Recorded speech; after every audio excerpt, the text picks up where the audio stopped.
Okay, so, welcome. My head is itchy. That's all you're getting. Kneeling atop the ground, I lifted the remains of Olivia's wheelchair. Somehow, it had been perfectly cleaved in two halves. Straight down the middle from her tail slam. I looked up at Naser, the pterodactyl holding the baryonyx in a bridal-style carry, arms wrapped around his neck. So, I want to point out, I have a big issue with how this is framed, right? So, this is very third-person narration in terms of describing actions over thoughts. We are in Anon's head, right? So if I had to write this, how would I phrase it? I'd probably start off with, like, I would go with kneeling down, because that's a bit more organic. I inspected the damage, because that's what he's doing. That's what... Anon knows what he's doing. He knows the motivation and the drive behind his action. I inspected the damage, and then he goes something like, you know, the tail had cleaved it in half. He would go with that. Once more, I'm terrified of how powerful her tail is and the damage it's capable of doing, even incidentally. You know, something like that. There's no reflection on anything that happens around him. There's also another part I want to point out. What exactly makes Naser a good boyfriend? Like, Naser has been nothing but a fucking goober this entire story time. He hasn't done anything. He's mostly just made mistakes. Like, Naser has mostly fucked up. I want you to think about that. What has Naser done that makes him a good boyfriend is a really good question, because remember, Olivia's big thing is that she has confidence problems. She gets really snippy at Inko and Ending 2 for not speaking up and all that. There is a very good argument to be made that this relationship is doomed to failure, because there is no chemistry. Naser is a toddler, and Olivia is trying to grow up as a mature person. Even if she kind of goes off a really bad path, she does grow up. But Naser acts like a toddler. He is unaware of what's going on around him. He's apparently not smart enough that anyone trusts him with anything. Naomi can just do whatever she wants with him. Again, he's completely oblivious of anything that happens around him or what he's doing. It's terrible. He's not a good boyfriend. The only things I think he has going for him is that he looks pretty. And I just don't see that working. There's no depth to the man. Olivia is an artist. In due time, she will want that deeper conversation because she takes her art seriously. I think Naser's just going to flatline because he doesn't have anything to say. He doesn't think anything. Naser's okay. He is sanguine. But, you know, you got to want that kind of relationship where nothing happens from one side of the aisle. Man. Teenage Traffic, by the way. School Theme 1 from Wani Gator. Because I just feel like some different tunes. Is it broken? I took another look down, picking up one of the many pieces of bent metal. No, it seems to be in perfect shape. Really? No! Hit her on the head with it. I stood back up to full size, holding the two pieces side by side. I could bring it back. Maybe Dad can do something. Is your dad a DIY guy? Because I don't think that's really been established too much. Maybe he is. Who knows? Hey, new character trait. You're gonna do nothing with it other than plot purposes, which is like the lamest way to do stuff, but hey. Naser looked to Olivia. I'm really sorry about your wheelchair. And, doing that other thing before. See, like, I want you to imagine dating this guy, this absolute cold, wet rag of a person who has nothing to say, who will let terrible people into your life because he can't say no, who doesn't even try to fix things posthumously, who just kind of goes along with things. If you want that, great. But if you want, like, a human being, I don't know. This is what happens when I take a minute to, like, think about what characters are. Same goes for Olivia. Again, she really gets undercut by Anon at every single step. She's not allowed to really be her own person in a meaningful capacity. I guess that's kind of part of the point of Fang in the original story, is that she's guided almost entirely by the people around in her life. Whereas Olivia is far more that she's being led by her own emotional, you know... But the character assassination just does not stop. It's fine, Naser. Besides, I'm the one who should be saying sorry. It was a giant idiot breaking your heart like it was nothing. You know, and then we made up, like, 2 seconds later. It's so lame. Like, they see each other at school. You could just let it sit for a day, and they have this big, heartfelt hug and kiss at school, which is way cuter, by the way, because at that point, it's really like the emotions have sunk in, the reality is, you know, assuming how you'd feel in the future because of that. Because remember, like, a big part of Olivia is that she's insecure about her disability. About her physical condition. Which really isn't reflected in anything. Like, Naser is perfectly okay with it. He's kind of struggling. But I think he doesn't care because he's physically incapable of caring. He's incapable of producing drama, of being dynamic, of having something to add to the scene. Outside of being a fucking goober. But we'll see. She stood, Mom. I must make the worst decision of my life. You did make the worst decision of your life, and you just backtracked it. Are you stupid? You did make that decision. Naser looked into her eye. Oh, my letter. It stopped you? It reminded me of what I was giving up, and me realized I was letting you go. No, that's not what the letter did at all. I can't imagine the letter did that. You already felt that bad. Like, you already knew you were doing something horribly wrong. And were regretting it on the way over. Like, that's why she lost strength in her arms, because she was losing the commitment to the decision she had made. The letter is just like the little punctuation mark at the end, the hammer on top. Because, what do you mean you were afraid of living? What you were afraid of is that you were letting your disability take control of your life and letting it decide for you that someone couldn't like you. That is not being afraid of living. That is not healthily dealing with your physical condition. I'm sorry to tell you, this is not the same thing. Being afraid of living is more like you seclude yourself from the environment. You wouldn't go to the mall. You wouldn't go to the arcade if you're afraid of living. Even if all that stuff doesn't work out because of my condition, I want to say I at least gave it a shot.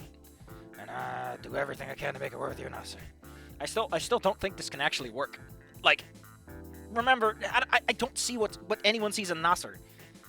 Like, the whole joke of, like, oh man, Anon wants to hit up with Naser is partially because Anon's personality is kind of Like, a lot of these characters feel like vessels for something. It's like they come from a different kind of writing. You know, they're you know, Aesop's is like that. He serves a moralistic purpose over being a person in a story dealing with stuff. A good way to describe that also might be that he is driven by the plot. The plot takes the overarching narrative, but I'm not even sure what the plot is, so I don't know what I'm talking about. It doesn't feel like these people are making decisions and those decisions logically go places. It feels like there is an output that is expected and they need to get there somehow. And everyone just has to play along until that point. Like, this whole thing, the mother literally spoiled what happens because this story is so incapable of sticking to anything. Oh my god, it's super low standards, remember? That is this is what I mean. Right? Like, she just pointed out that her condition is the big problem. You're like, you know, I have really low standards with you. Ugh.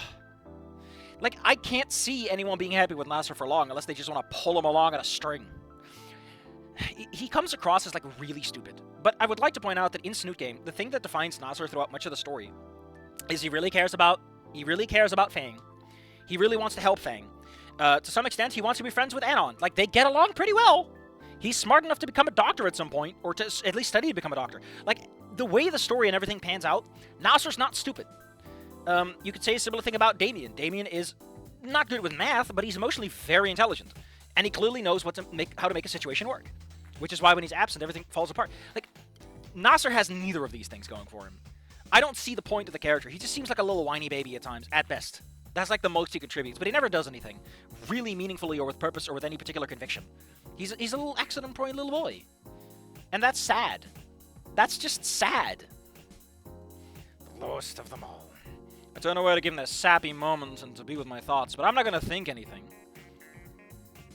Anyways, he decides to follow her home, which is fair enough. I'm not reading any of this. Because it's... We're going faster, because I need to compensate for my own stupidity. Olivia and Naser had their moment. They weren't wiser of now. Because neither of them wanted her there to begin with. She's invisible because she forced herself into the situation, Anon. She's invisible because neither person fucking cared about her in the first place. She didn't make herself a friend. She didn't do anything to make herself lovable. I love that they specifically made Naomi's parents not care, so that we don't even have the fallback of, like, maybe she has parents at home. Naomi's always had this slightly bigger-than-life quality to her. You know, in the sense that she kind of felt very adult and mature in her schemes, which were very big and grand and involved, to the point of almost being a cartoon character. When you really think about it. Oh no, it's a happy ending, but I'm still upset about the wheelchair. True to my assessment, Naomi had not waited around. I mean, she probably realized something was up. Naomi's not stupid, unlike Naser. Not much to do about that. Her parting only questioned by... I like how Naser's not the one who asked. Like, again, if Naser cared, at least that shows that he's capable of remembering who was present in the scene. Probably a comment. I like... Why is there a bird in this song? Consider telling them the truth. Wouldn't know anyone any good, especially Naomi, so they remained ignorant for now. I'm pretty sure Naser would just forget anyway. The NASCAR pulled up to our house. The song is like 5 minutes long, by the way. Like 5-6 minutes. It's pretty long.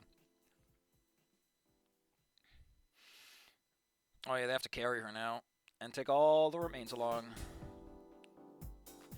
And then hey, there's the mom. Anon, here's the thing, right? If Anon really cares, why isn't he reflecting on, like, man, how do I explain the wheelchair? How do I explain anything that happened? How do I explain that Naomi is gone? Like, he doesn't reflect on anything.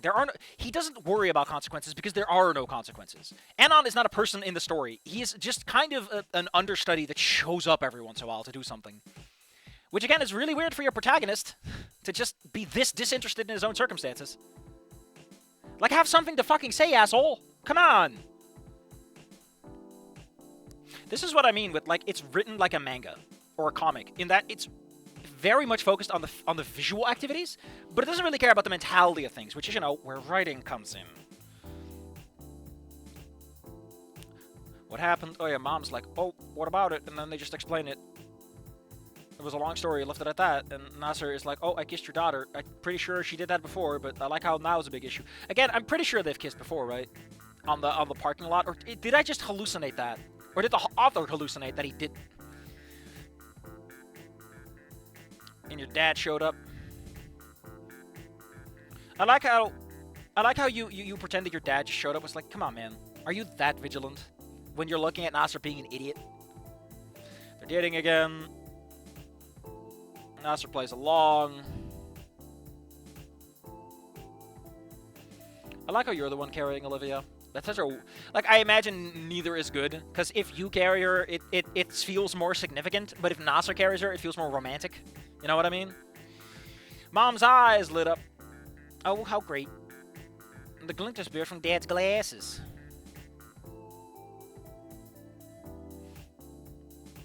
Also, I would like to point out that I get it, right? This is like an anime manga thing, where characters have like the glint in their glasses that lets them see, and I joke about that because it's a fucking weird thing to put in your written story.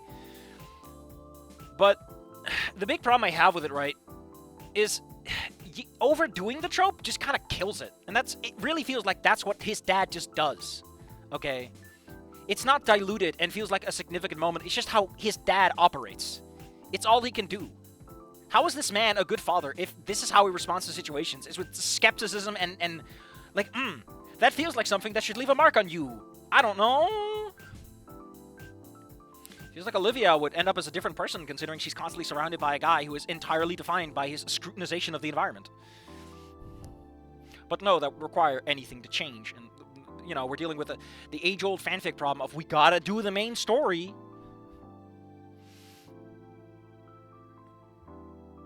Anyway, giving the parts over. I guess Naser's carrying them. Makes sense.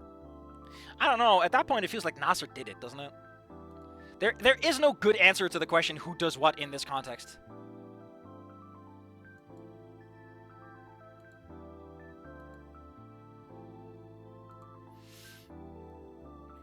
Half an hour to fix it. I'd be surprised. A tail is a blunt implement, so like a lot of metal is bent. Odds are that the seat, which is probably cloth, has been torn. Like, I don't know, man. Half an hour? Like, you need half an hour just to get your tools ready, Dad.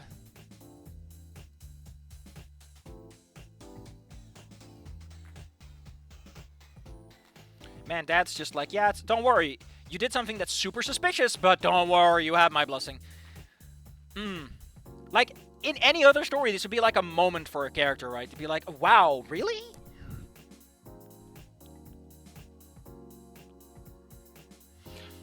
Like, the whole your dad is really smart and stuff could come from these moments, right? This could be sort of where you elaborate on those concepts, but that's not what happens. Anon can cook. Who knew? So, in case you need a repeat of what Anon is capable of in this story, he is an incredible athlete. He's a good boxer. Let's see. What else is Anon? He's apparently good enough that we never really hear too much about his academic performances, so let's assume he's good at school, especially since he did it twice over. He's a good cook. He's decent at making friends for some reason. I don't know what to tell you, man. Anon is kind of stacked in terms of, like, positive traits. He's also tall, tan, and handsome. So, I don't know what to tell you, buddy, but, like, Anon's got a weird leg up.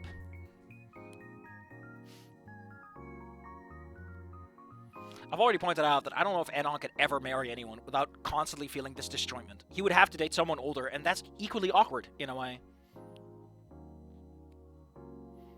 So I always followed, like, the half plus 7 rule. So we have 18 years to compensate for, right? So it wouldn't be 36, because 36...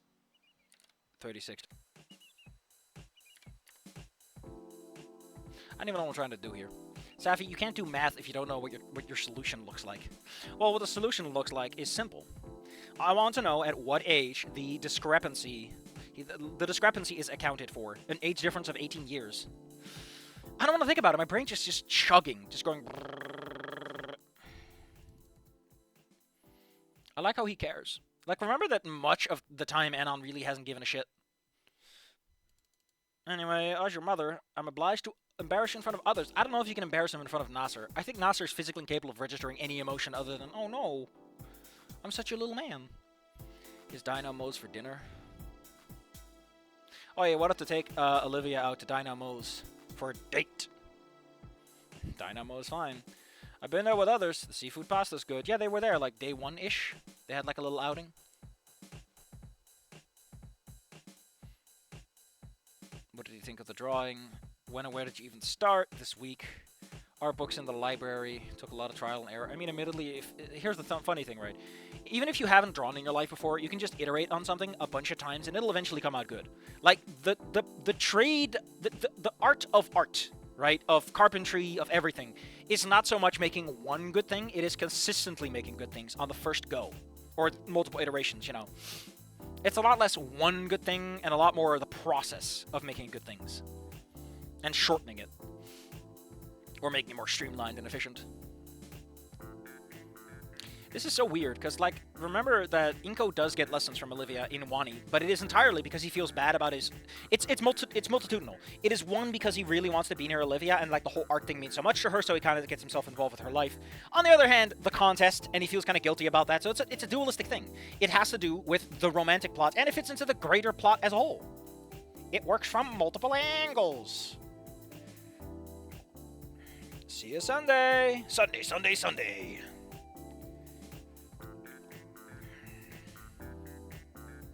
I like how I always get the acid when it is. I think it's just because I talk a lot. And I get so angry that my stomach gets upset. Anyway, we'll see each other Sunday. That's tomorrow, right? Or was this already? I don't even know. I don't think it matters. I don't think time matters. Characters can be the biggest arch enemies over the course of a 24-hour period. Like, time is irrelevant. Things happen when they have to, and no sooner and no later. Oh no. He had somehow forgotten that you were carrying her. Admittedly, you're just kind of gormlessly standing there, man. You're not really drawing attention to yourself. That's normal. Oh, I mean... Oh, he tried to hug her, that's why. Ugh. I mean, like... Again, I don't think this is a situation where anyone can realistically win anything. And I do appreciate that, again, Naser is just completely oblivious to the world around him. This man... I keep joking about it, but I think I'm gonna... He is without Gorm. This man possesses 0 Gorms. Apparently, Gormless comes from Gaum. Gaumless. Gaumer. Again, why would you want to date someone who's this oblivious? You could kiss him, you could take him to your fucking wedding and he'd forget that he was there. I think he has a brain problem, and someone should check it out. Remember what you said several fucking years ago! You don't owe me anything. What a weird thing to say. What a weird thing to say. When you're like a teenager with barely any emotional awareness. What a weird thing to say. See you at school tomorrow. Turn around to enter the house. Baryonyx deck has to close the bed and look around. Dad's in the garage. Of course he is. He's fixing the thing. And Mom is just Mom. Moms belong in the kitchen, and they are never anywhere else. They are folding laundry in your room when you need to talk to them emotionally, but otherwise they're just in the kitchen. She's just cartoon Mom. She has no hobbies and interests. Again, people are where they need to be, regardless of how much emotional development is actually taking place. I don't know, I legitimately feel like you could... Again, this man ignores interesting plots. Like, how do you deal with a child that's this emotionally mature that you kind of feel like he's older and more mature than you are? That'd be weird, right? Like, you wouldn't be like, oh, my child's so great. It's like, I don't know, man. I don't know. I'm kind of scared. My 4-year-old told me how to do my taxes. That reminds me of that weird book. I forgot what it was, where, like, the kid plans out a whole murder and everything, and it's so weird. And he dies, and he gets his mom to do it, I think.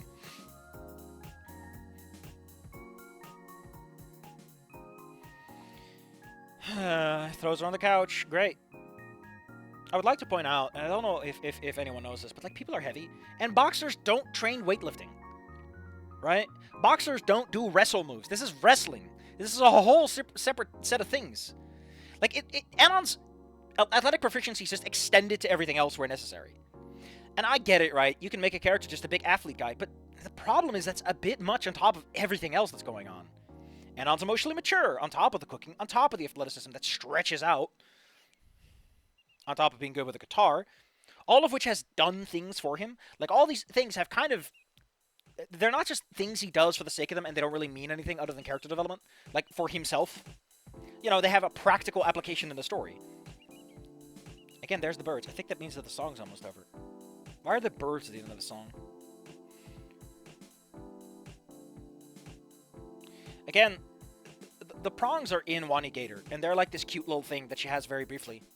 But she kind of drops it. Because I just don't know why this guy is so upset over this fucking prongs. Just use her tail. Just use the fucking tail. You have the perfect device for this, the tail. It's cuter, and it fits in more with how Olivia is presented over time.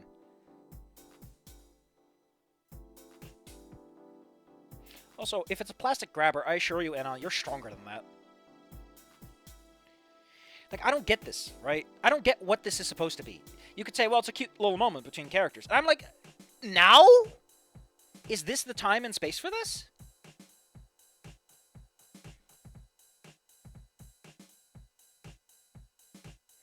Why are you complaining about this? And you're like, you're too old for cartoons. Like, I know what this is. This is some wacko who's like upset about, you know, schlock media. It's like, come on, man. Just watch something else. If you're that annoyed by it. It's also really weird that, like, Anon hasn't really rubbed off on his sister in any way, despite them being in high proximity all the time. You think that what he is would kind of imbue her with something, but we don't really get that. I'm your brother. I always believe in you. After you didn't. He didn't believe in her. The whole fucking mom story is specifically because you don't believe in her actions, and you were doubtful. You were fearful. You were specifically nervous and anxious and filled with dread. You didn't always believe her. Come on. That's what I mean. It's like, where is this coming from? I know where it's coming from. It's the fact that the writer really wants you to know that nothing bad ever happens. And it's so lame. Just don't do the bad thing then. Just have the beats, but in like goofier, cuter ways that kind of fit the cadence a bit better. Because a lot of things are given this weird gravitas. And then we get that jokey music stuff that just feels really out of place considering what it's trying to set up. It's weird. It's like it really wants to be taken non-seriously, but refuses to actually do that. Oh boy, first day of the week. That's called Monday. Monday. Your newly fixed wheelchair. Remember how in, despite the fact that, like, the dad was a good guy, you know, Randy Payne is, like, implied to be at least somewhat competent with things. I always got that impression that since he's supposed to be Hank Hill, he knows what he's doing with welders and metal and stuff. He didn't fix the wheelchair. They had to order one. And I know why. You want to know why? Because a wheelchair, you don't just weld back together.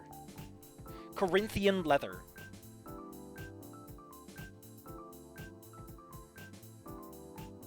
Why? Like, what are you really doing here? Okay? The problem I have is that the dad is he's a plot device. He shows up because the plot needs him to do something. But he doesn't really serve any character purpose. He himself is not allowed to do or feel anything outside of the necessity and the utility of the situation. But this could be like a situation where Anon gets taught how to fix things. It's like, hey, come on, Anon. Next time this happens, I might not be around. You know, something simple like that could give Dad a lot more humanity. Because, you know, he's making things more difficult for himself in order to get Anon involved. You know, I don't know. It's like, do something with the situation. It's so, like, why are you even bothering at this point? Because it's a fun visual gag to break the chair? And, oh no, it's reality, so we actually have to fix it. That's what it feels like. It's a fucking manga that refuses to admit the limitations and restrictions of being goofy. Which is weird, because, like, the entire point of those two games is not to be goofy with the subject matter. It treats the emotional turmoil as what it is. Hell, this story starts off with Anon coming out of that, which is so weird to use that as the jumping-off point for all of this. Hell, that makes a lot of isekai kind of depressing in hindsight. Mr. Agos could fix it. Smashing it to bit was the right choice. Now, it's going to fall apart faster now. Don't know how to tell you this, but, like, welding seams are usually weak spots. There's a reason why you make it out of solid steel like that. Well, not the whole thing. A lot of parts are welded together. But I imagine since it was cut down the middle, now in the middle, you know, where the most heavy weight is now a giant fucking welding seam on all parts. Which is like a great way for it to just do it again. I like how you're down a technical member. You mean you were down... We were technically down a member, you bingus. Where's Naomi? Whenever Naomi isn't in the scene, all the characters should ask, where's Naomi? Where's Poochie? Yeah, that's a perfectly reasonable explanation. But of course it's not the truth. Of course you're not allowed to have that. There's a big dramatic moment going on. And we're going to focus in on it. It'll be solved by the end of the day. No one's allowed to go to bed sad. I mean, I guess they did with the whole mom thing.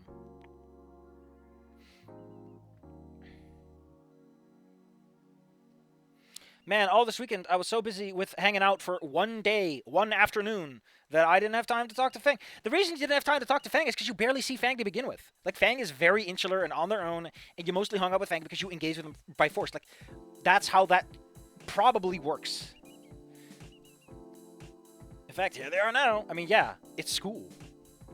That's why a lot of people don't like school. It's because you're forced to engage with people. You can't just avoid them. Reed is cool about it. Trish is not cool about them. And they heard you talking. I guess telescopic ears are just on sale today. Fang remained silent. I mean, yeah, the last thing you had with Fang was like this weird moment where Fang wasn't really sure what the hell Anon was.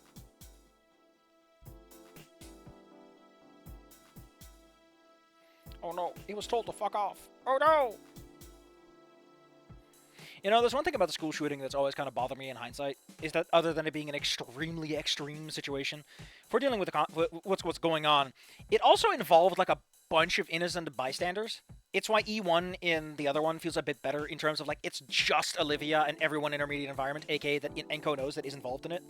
It's a bit more balanced, whereas in the other one, it's like, the fucking school gets involved, Principal Spears gets involved, the scope is just whack.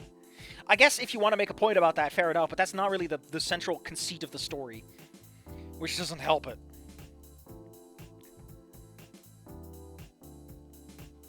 Oh no. Fang opened the door for Trish. Hey! Ladies first, but how does that work with non-binary people?